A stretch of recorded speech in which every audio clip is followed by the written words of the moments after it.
Good evening, I'm Alicia Malone. TCM star of this month is Rock Hudson in honour of his 100th birthday on November 17th. And with today being Veterans Day, our lineup is focusing on war movies starring Hudson. We'll start with one set during the Korean War, directed by Douglas Sirk. From 1957, it's Battle Hymm.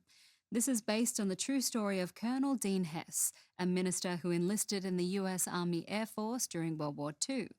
During a bombing raid over Germany, Hess accidentally bombed an orphanage, killing innocent children. When the Korean War started, he signed up again, and this time he evacuated and saved nearly 1,000 war orphans. Hollywood saw cinematic potential in his dramatic story, with Universal Pictures assigning Douglas Sirk to direct.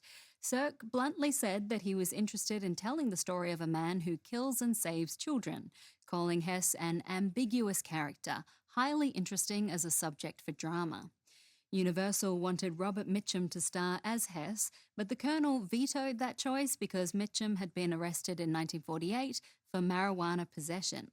He did approve the studio's next pick of Rock Hudson and later praised Hudson's performance, saying, "He's the only man I know of who could do this part and keep it from being a war story. Hudson has great character and is so skillful in his portrayal that I frequently felt that I was watching my alter ego."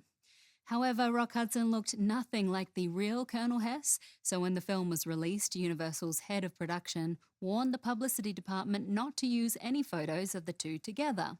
But the studio's press agents did work overtime to make comparisons between the real-life hero and the heroism of their star, planting news stories that suggested Hudson was thinking about adopting one of the Korean children that appear in the film. With Dan Duryea and Don DeFore from 1957, this is Battle Hymm.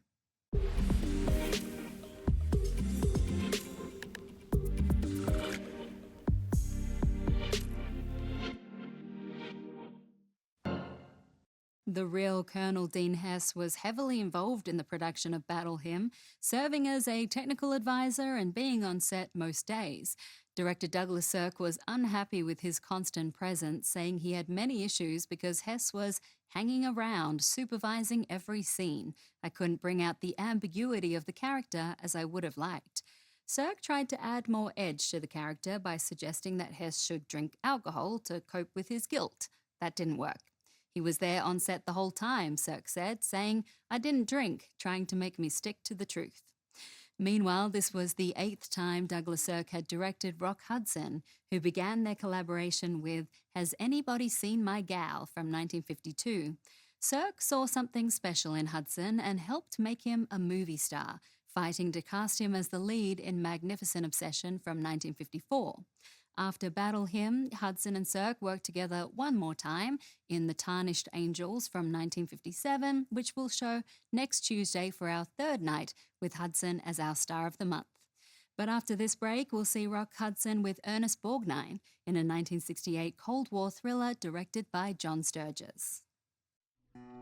Next on TCM, Ice Station Zebra, then Bright Victory, and later, A Farewell to Arms. Say hello to more Rock Hudson tonight.